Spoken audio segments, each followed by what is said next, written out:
And thank you to the team and everyone here for including us and for helping us to put this together. Hi everyone, I'm Congresswoman Grace Meng. I represent parts of Queens in Washington, D.C. 大家好，我是美国国会议员孟昭文。Me llamo Grace, yo soy la congresista del distrito in Queens. She's laughing, she always laughs when I speak Spanish. We are here today.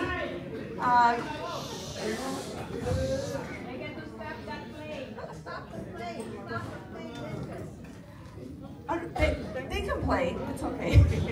I'm not going to get in the middle of anyone's mahjong or card games.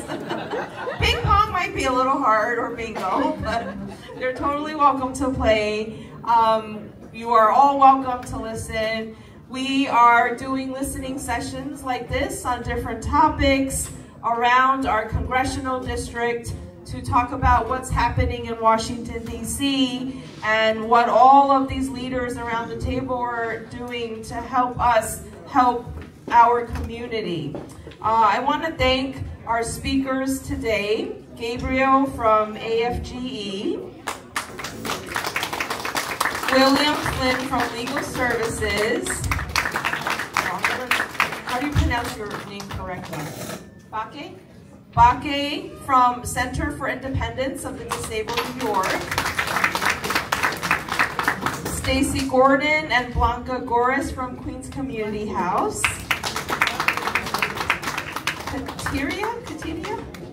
Katiria and Eric from Institute for the Puerto Rican Hispanic Elderly. Thank you for hosting us here at the Community Center. Everyone knows Frank Taylor from CB Community Board 3. And our constituent is on the way from Forest Hills. Thank you so much for being here today. We are going to be here today to talk a little bit about Social Security. Who cares about Social Security here in this room? Raise your hand if you care about Social Security.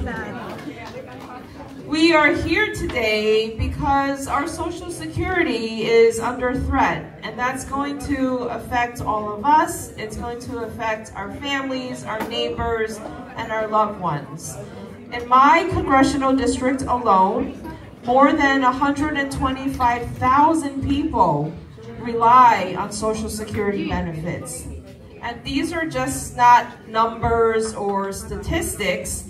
These people are our parents, our grandparents, our neighbors, and people who have worked their entire lives. It is their money. It is your money. It is not a freebie or a handout by government. It is essentially a bank account that you have already put money into, and the government is just holding it for you. They do not have a right to take it away from you. Yes. And people have worked their entire lives and deserve to retire with dignity. Social Security is a promise that after a lifetime of hard work, Americans will not be left behind. That promise must be protected. And I want you to know that I will continue to do everything, and I'll work with anyone, Republican or Democrat, to make sure that we protect our Social Security benefits. And this is not a Democrat issue. This affects Democrats and Republicans all over the country. We are very nervous because, you know, look, the president, and I don't care who you voted for, right? Some people voted for Trump, some people didn't. But when he was running for election, he said that he would make America affordable again, and that he would bring down prices, the cost of living, and that he would protect Social Security. But 5 months into this presidency, we are already seeing actions that are contradicting what he promised. We don't like that Elon Musk and his Doge team have influenced the Social Security Administration, and they're trying to get the private and secure information of many of you and other Americans around the country. They have been given access to some of this sensitive data, decision-making authority, and the power to implement cuts that jeopardize our services. So we are already seeing the consequences here in Queens. We visited Social Security office. They're not political. I don't know who they voted for, but I'm asking them, how are these threats impacting their ability to do their job to help my constituents?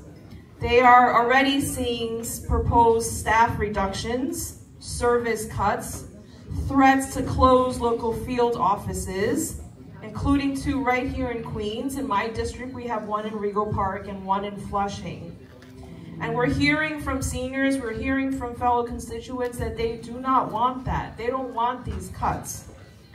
I sent a letter to the acting commissioner of the Social Security Administration, urging them to please halt any plans to close offices here in Queens. These are critical lifelines for so many of our seniors. We also wrote to the acting commissioner to oppose recent cuts to their phone services. We want people to be able to call and not have to go visit, as they've always done, if they need some answers or to resolve some of these issues. So if you or someone you know has been impacted by these cuts, please feel free to let our office know. We want to be able to help you, and we can't fully help all of you until we hear from you. But, this was, even just as of a few months ago, it wasn't just about protecting Social Security. We wanted to improve it. There are ways that Social Security office can do better in helping our constituents, right? We wanted to, for example, in New York, if you get Social Security benefits, you get the same amount as someone who lives in the middle of America, where the cost of living could be a lot cheaper. So I was already, for many years now, working on legislation that if your cost of living of where you live is more expensive than someone else, then you should get more money. Your rent is higher, your living expenses cost more. Your everyday expenses cost more than people in other places, and you deserve more money. So we're gonna continue to fight for that bill. I'm not sure it's going to pass this year, but we're going to continue to fight for it. But really just very grateful for all of you to be here today. We wanted to bring this to the people and to make sure that people are not just hearing what we have to say, but I always love coming to visit you guys. Just let us know what you're hearing and you're experiencing as well. So thank you so much. I'm proud to introduce our first speaker, Mr. Gabe, who has been working on many of these issues for our Queens folks and many New Yorkers for a long time. Thanks, Gabe. Thank you, Grace. Yeah, as Grace said, I work for the American Federation of Government Employees, and we represent roughly 50 to 60,000 Social Security workers across America. And right now, I'll be honest, people are scared. The current administration has demonstrated open hostility towards not just Social Security workers, but pretty much all federal employees. They've been on record as saying they want to traumatize the federal workforce. They want to traumatize federal workers before they go to work and while they're at work, and make them feel afraid for their jobs. We are in court right now attempting to prevent the administration from laying off thousands of Social Security employees. We feel good about our chances in California. We had, in California federal court, we had an injunction granted recently to prevent the administration from moving forward with those layoffs until more information is gathered. So we are hopeful in that sense. But there are also concerns about not just layoffs, but people taking early buyout packages. In the early days of the administration, Trump made a lot of false promises, nothing legally binding, by the way, about giving people money if they quit the federal workforce. we encouraged our members not to take this offer because it was not legally binding. There was nothing legal about the money he was promising. So we're still fighting that as well because we're worried that people will just say, oh, well, I quit, you know, I want to retire early, give me some money, and there won't be any money there. You know, unfortunately, I hate to say it, this is someone who has a history of cheating his workers. If you look at his record as a businessman, I don't want to get political here, but those are the facts. And we have to be aware of that because in our system of government, all federal employees, regardless of their political affiliation, do technically work for the executive branch and do work for the president. That's why it's so important that we have a president who treats federal employees with respect because that trickles down to all of you. If we have Social Security offices where morale is low, where people are quitting, where people are deciding they want to pursue a different career, that's going to impact all of you. You know, Congresswoman mentioned wait lines over the phone. During the previous administration, we managed to get wait times down to, I think, 15 or 20 minutes. Now they're back up to 6 or 7 hours, from what I understand, completely unacceptable. So, as I said, the reason for that is just that people are not there. They made cuts. And I think it's important to realize when you have people out there saying, well, I don't like the government, and I don't like spending my money on the government. Oh, we could say that, and we could speak, and think we're speaking and making some kind of a point, but when you actually go through with cutting the government, you affect people's lives, and it affects the lives of everyone here today. I mean, we are facing the possibility that people are not going to get their checks on time. That's not going to happen tomorrow, but we are seeing a real possibility in the next several months that checks will be late. And we also know that for a lot of Americans, it's their only source of income. Many Americans don't have a pension, they don't have a 401k, they don't have those kind of investments. All they have is Social Security. So basically, we're doing our best. It's not easy. We're hoping that the courts will side with us, and we're hoping that in future elections we get better people in the Congress who can really hold this administration's feet to the fire. So, thank you.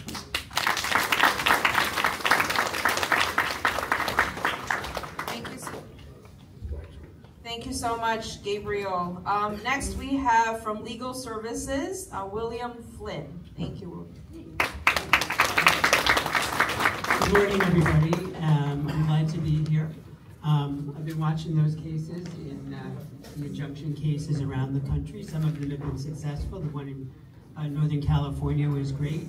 I just want to say, in this time of when we feel sort of despair and not know what to do in the legal world, when we hear law firms that are bending the knee to the White House and capitulating their services to the White House, I just want you to know there's a whole legal community that is fighting this too.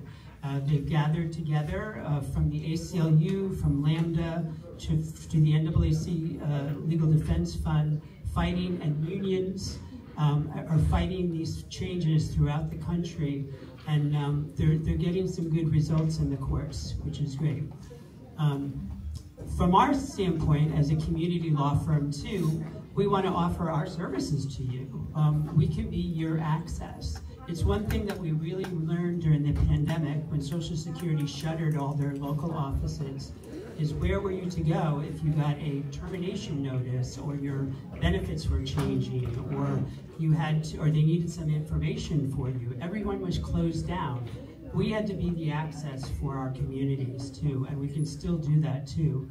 There's many Social Security providers that are legal services programs in New York City that serve Queens too. Among them are NILAG, Legal Aid Society, We Are Legal Services NYC, and also Sydney is another provider as well. And we all work in conjunction to help people and give them access to offices. Because what you've heard about is, as the phone lines get longer and longer, and the services that they offer over the phone or even online, which actually doesn't help a lot of our clients because there's a lot of people are not online too. So if you haven't formulated your My Social Security account, you can't get that information, and they're making you go in person. Now, for people that are elderly and disabled, that's a burden. And what it does is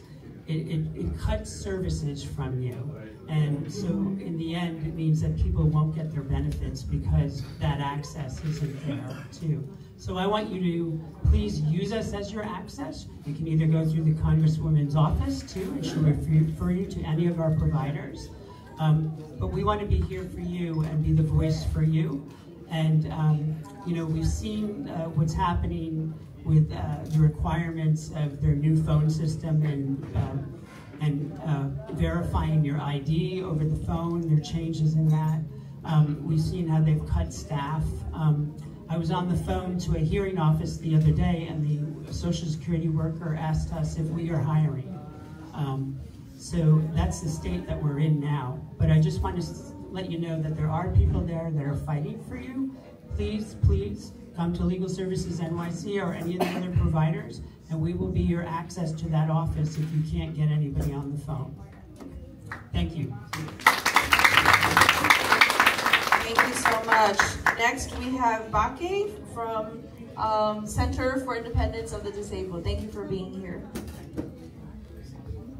Hello everyone, my name is Bake. I'm the Housing and Health Committee Organizer at the Center for Independence of the Disabled in New York. We advocate for people with disabilities in the 5 boroughs of USA. I hope you can. Little bit louder. Okay. Can you hear me now? Yes. My name is Bake. I'm the Housing and Health Committee Organizer at Center for Independence of the Disabled in New York. We advocate for people with disabilities in the 5 boroughs of New York City, and it's a pleasure for me to join this roundtable and share about the advocacy, also the benefits that we provide to our consumers. So basically what we do is to make sure that our consumers in New York City are able to receive the federal benefits that like Social Security and other benefits like Medicare, and be able to live independently. In that also, I will share the advocacy we do it at the city, at the state, also at the federal level. At the city, we make sure we join the city council members in testifying and then voicing for people with disabilities. At the state level also, we involve in the state legislation and be able to make sure that bills and legislation that have an impact on people with disabilities are passed. We also make sure that at the federal level, we do our best to help people with disabilities and the elderly in this advocacy, like the Social Security, and help our consumers. Thank you.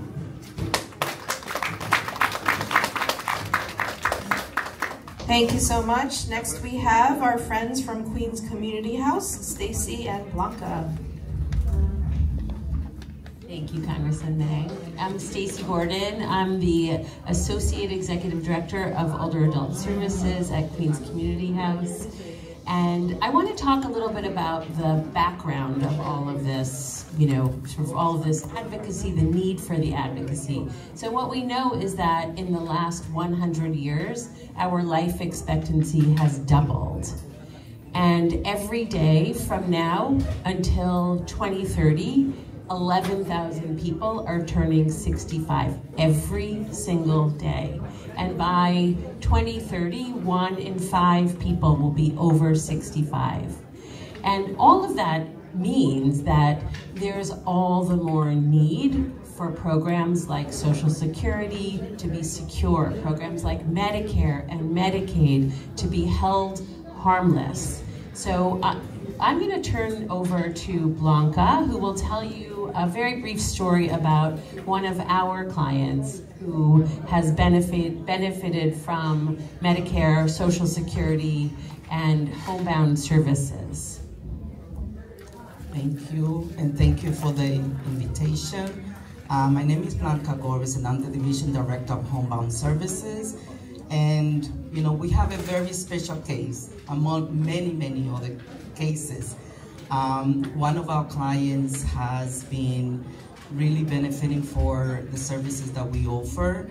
We provide case management services to homebound clients that are 60 and older.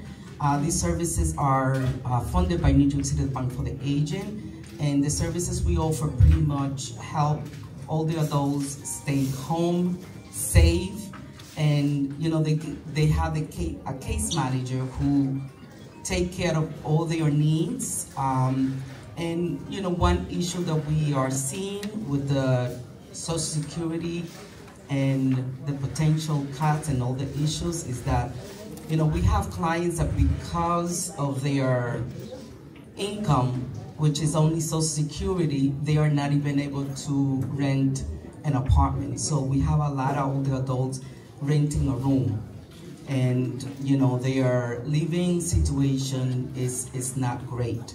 And if they have issues with Social Security and getting the services and the benefits that they need, are really going to impact their lives. But one of our clients has received in-home services, friendly visiting, home delivered meals, and this is someone who used to be able to go to an older adult center and benefit for other social activities. But because of his health condition and age, he's no longer able to do that. So we are able to keep him home, socially connected, and you know, we have improved his quality of life. And you know, the services are critical for all the adults to remain in the community rather than going into a nursing home. We provide services to Community District 4 and 6 in Queens. And our services are really wonderful, and you know, we are happy to be able to extend our services and advocate for them to be able to get the services that they need. Thank you. Thank you so much. Next we have Kateria and Eric. Thank you. Buenos días a todos. Gracias por estar aquí y escuchar. Y bienvenida a la congresista Grace. Este panel nosotros lo traemos para informarle a ustedes de las opciones y los recursos que hay en la comunidad para ofrecerle, para que usted tenga y sepa navegar si algo le pasa o si usted tiene algún problema en el futuro con su seguro social. Aquí estamos para ofrecerle las ayudas y los servicios. Okay, so here at our senior center, we're here to assist all those seniors who primarily rely on Social Security as their source of income, to come here if they need any assistance in regards to any questions that they may have. And we're also here to help under any circumstances. We just want them to realize that in spite of everything that's going on right now, they have nothing to be afraid of. We have representatives here that are fighting for them, and they should just go about their daily lives with pretty much doing whatever it is they need. But we are always here to help. We have case workers to assist them every day here if they need for them to contact their local Social Security office, and also any sort of assistance that they need beyond that, we can be able to certainly board and help. Thank you. Thank you very much. Next we have Frank, who is always there for us on almost any issue. Frank Taylor, he has been the chair of our local community board number 3. Thank you, Frank. Hello, everyone.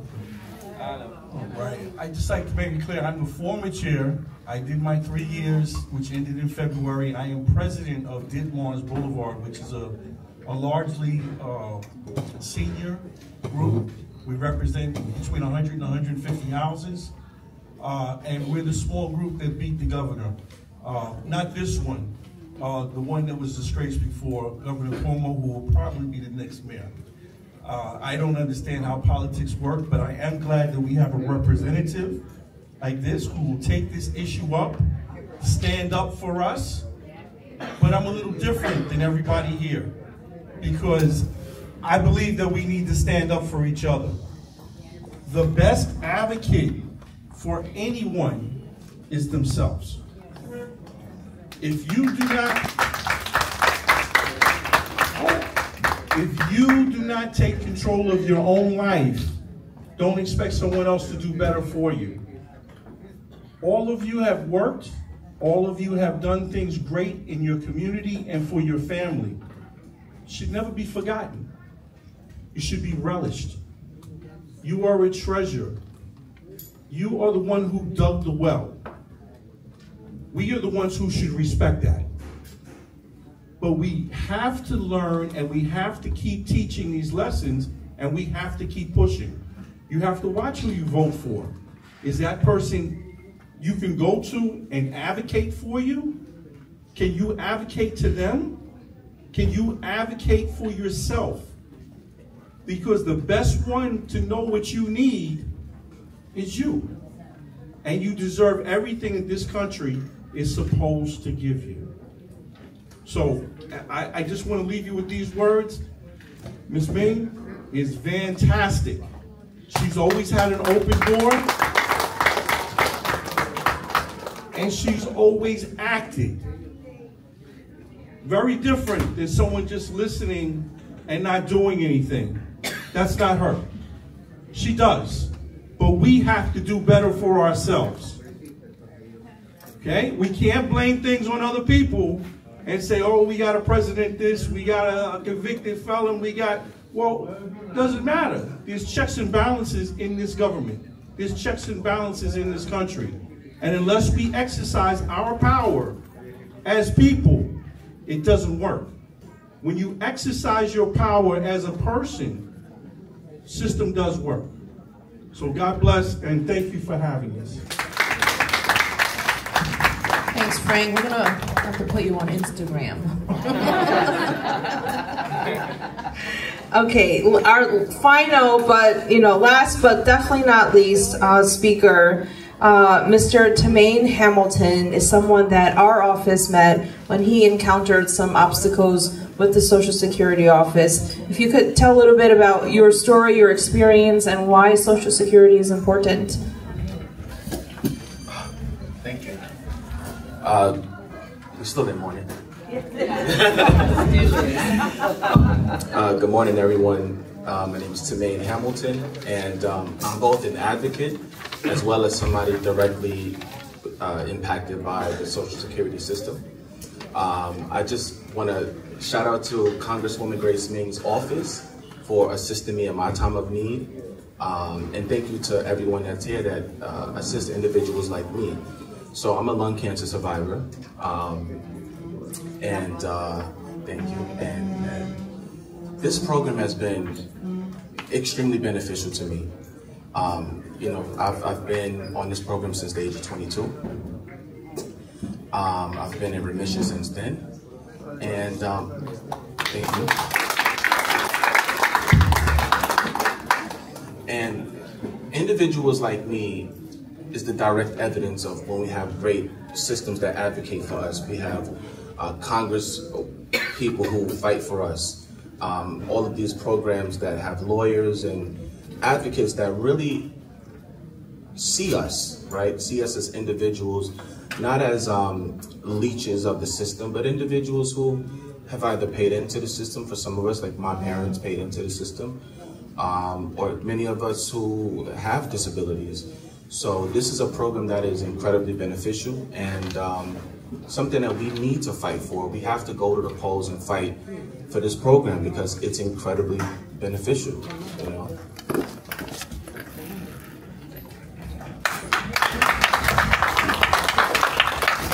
Thank you, Tremaine, for sharing your story and for being here. We have a little now time for some questions. I wanted to ask some questions of our esteemed panel so we can take advantage of their expertise while they're here. And I can start with Gabe, or and whoever wants to answer something can feel free to jump in. What are some immediate examples of changes that people in this room might see or experience if there were more potential threats and cuts to the Social Security program? I think if there are more cuts, I know they're talking about laying off 7,000 employees. I think you're going to see field offices close. Grace mentioned Rego Park. She mentioned Flushing. I think at least one of those would definitely go. I know that there's an office in White Plains, New York, which isn't that far from here, that's under threat. We have some other smaller offices in upstate New York that would definitely go, and probably some smaller ones here in the 5 boroughs that will definitely shut down. I think that would be the immediate impact you would see, which would mean that you can go in person to meet with someone. If you can't go in person, you're likelier to call up on the phone, and as I mentioned earlier, we're looking at wait times of 5 hours now to get through to someone on the phone. So that wait time would probably go up even more if we have field offices that are closing. So I think that's one of the things we would see. And I think the other thing we would see, which we've never seen before, is benefits coming in late. And I just want to emphasize, this program has been in existence since the 1930s. It has never in history missed a payment. Never in history. There are not too many programs that can say that about themselves. But unfortunately, if these cuts go through, I think we're going to see late payments for everyone in this country. Thank you, Gabriel. If any of my panelists could answer this question, this is maybe not so easy, but someone in this room, there might be people in this room who say, why should I care about Social Security? I don't, I'm not going to get any, or it doesn't help me, it doesn't impact me. Why should everyday Americans care about programs like this? Hi, I'm Katrina, and I'm with Legal Services NYC. You should automatically care because the benefits are detrimental, as it's been stated on this panel. Your children, may have a disability or an impairment that they can never recover from. They could be fully grown autistic and on the spectrum, which is far gone, which they need the benefits in order to move out through their life, to live. Far gone after their parents are not here. So if they're still, disabled, which they are, they're going to be entitled to what they call DAC benefits, which is Title II benefits, which can then transfer down to the child. And the child is now able to collect the monthly benefit, which is a lot more than collecting supplemental security income, which is $967 a month, which has restrictions with limited, with saving money, owning property, and having anything over $2,000 to $3,000 within the bank account. So if you're entitled to DAC benefits, which is Social Security, which your parents paid into the system, your child is now benefiting from these benefits because they're disabled and they're not able to work. They're not able to maybe comprehend, which is no fault of their own or yours, that's just a child. And then there's also where you have, people who have worked but cannot work again. As you've seen, we have long-term COVID. Due to what happened with COVID, a lot of individuals were, working fine, had very good health, and now they have substantial long-term COVID existing effects where they're no longer able to work.